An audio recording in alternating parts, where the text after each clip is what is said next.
Dans cette vidéo, nous faisons le point sur les derniers développements autour du conflit en Ukraine. Entre l'escalade des tensions avec la Russie, les appels de Zelensky à intensifier les frappes et les premières décisions de Donald Trump, désormais président, qui promet de résoudre ce conflit rapidement, la situation prend une tournure inédite.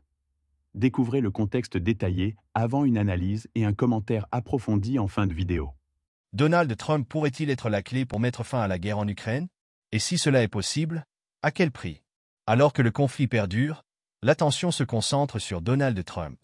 Celui qui prendra ses fonctions de président des États-Unis en janvier pourrait modifier le cours des événements selon les choix stratégiques qu'il adoptera face à cette crise majeure.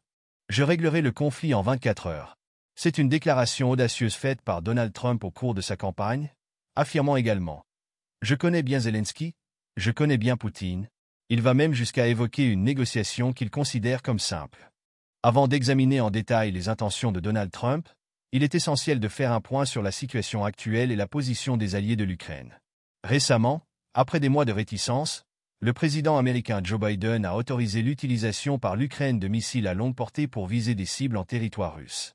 Cette décision fait suite à des demandes répétées du président ukrainien Zelensky, qui souhaite frapper des bases aériennes, des stocks de munitions et des centres de commandement en Russie. Ce changement de position des États-Unis, jusque-là hostile à cette mesure par crainte d'une escalade, pourrait s'expliquer par l'implication croissante de la Corée du Nord dans le conflit.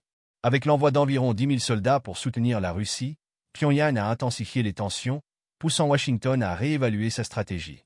Par ailleurs, un accord historique de défense entre la Russie et la Corée du Nord est entré en vigueur cette semaine. Ce pacte engage chaque pays à fournir une aide militaire immédiate en cas d'attaque et à s'opposer ensemble aux sanctions occidentales. Des experts sur ce conflit restent sceptiques quant à l'efficacité des frappes ukrainiennes avec les missiles à longue portée fournis par les États-Unis. Malgré ces capacités nouvelles, l'Ukraine continue de perdre du terrain et fait face à des difficultés de mobilisation. L'arrivée de l'hiver complique encore la situation, aggravée par les frappes russes sur les infrastructures énergétiques, privant des centaines de milliers d'Ukrainiens d'électricité et de chauffage. D'après un article du New Yorker, lien en description, ces missiles pourraient perturber temporairement les opérations russes, mais ne peuvent se substituer à l'infanterie, dont l'Ukraine manque cruellement pour mener des combats au sol. En outre, les retards récurrents entre les demandes ukrainiennes et leur approbation par les États-Unis donnent à la Russie le temps de se préparer et de renforcer ses défenses. Cette récente autorisation américaine d'utiliser des missiles à longue portée est perçue par Vladimir Poutine comme une intervention directe de l'OTAN, l'alliance militaire dirigée par les États-Unis. En réponse, le président russe a déclaré qu'il pourrait intensifier les frappes pour défendre la souveraineté territoriale de la Russie et répondre à toute attaque soutenue par des puissances nucléaires. Malgré ces menaces, Joe Biden a récemment annoncé une nouvelle aide militaire de 725 millions de dollars, comprenant notamment des missiles et des mines antipersonnelles. Ces dernières, conçues pour exploser au contact ou sous pression, sont fortement critiquées par les ONG de défense des droits humains en raison de leur impact dévastateur sur les populations civiles. Avant d'entrer dans le vif du sujet concernant Donald Trump, rappelons brièvement le contexte actuel et la position des États-Unis vis-à-vis de l'Ukraine. Malgré l'aide significative apportée par Washington, celle-ci ne fait plus l'unanimité au sein de la population ukrainienne.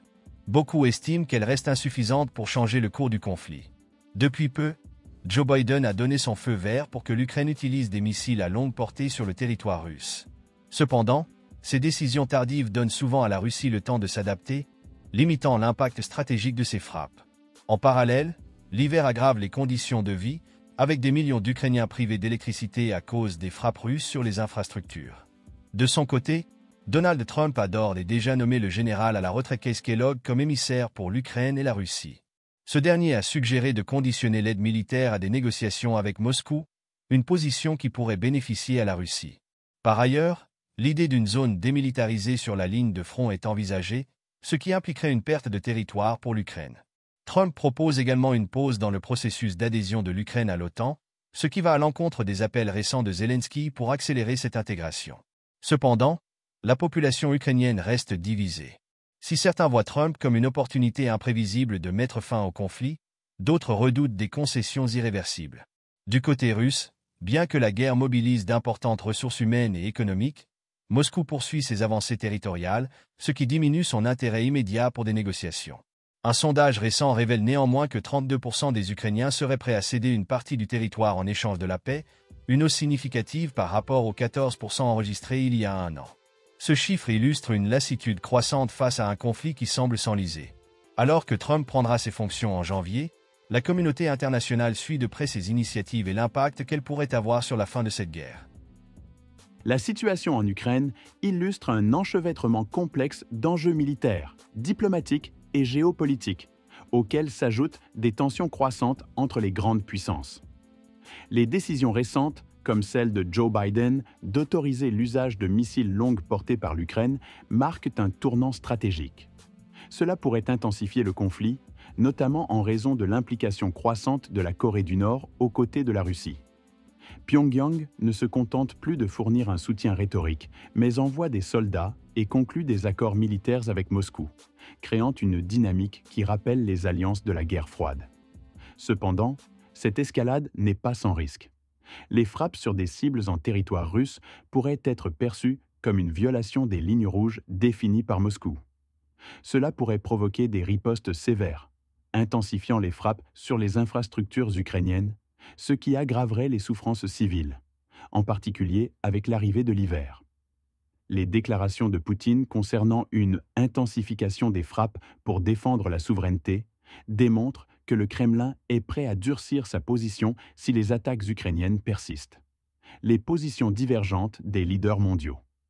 Du côté des États-Unis, la nouvelle aide militaire de 725 millions de dollars démontre la volonté de Washington de maintenir son soutien à Kiev.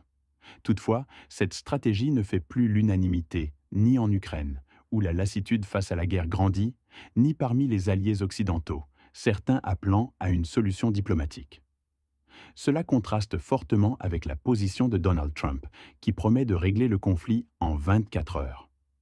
S'il reconnaît la nécessité de négociations, son approche pourrait inclure des concessions importantes, comme une pause dans le processus d'adhésion de l'Ukraine à l'OTAN ou une zone démilitarisée, des propositions qui bénéficieraient à Moscou.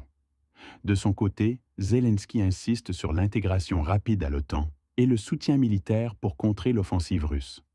Mais face aux réalités du terrain et à l'épuisement des ressources ukrainiennes, sa position devient de plus en plus difficile à tenir. Le sondage révélant que 32% des Ukrainiens seraient prêts à céder du territoire pour la paix illustre une fracture au sein de la société ukrainienne, partagée entre la résistance à l'agression russe et la fatigue d'un conflit prolongé. Une guerre aux répercussions mondiales. Enfin, la guerre en Ukraine dépasse largement les frontières régionales. L'implication de la Corée du Nord, les sanctions occidentales et le rôle de l'OTAN renforcent les lignes de fracture dans l'ordre mondial. Si Trump venait à proposer des négociations directes, cela pourrait marquer un changement significatif dans la diplomatie américaine, mais non sans conséquences pour ses alliés européens et asiatiques. Face à cette situation complexe, la question centrale reste la suivante. Jusqu'où les grandes puissances sont-elles prêtes à aller pour défendre leurs intérêts? Et à quel prix pour les populations locales? Et vous, que pensez-vous des solutions proposées par Trump, Biden ou encore Zelensky? Selon vous, quel leader international est le mieux placé pour apporter une résolution rapide et durable à ce conflit? Partagez votre avis dans les commentaires.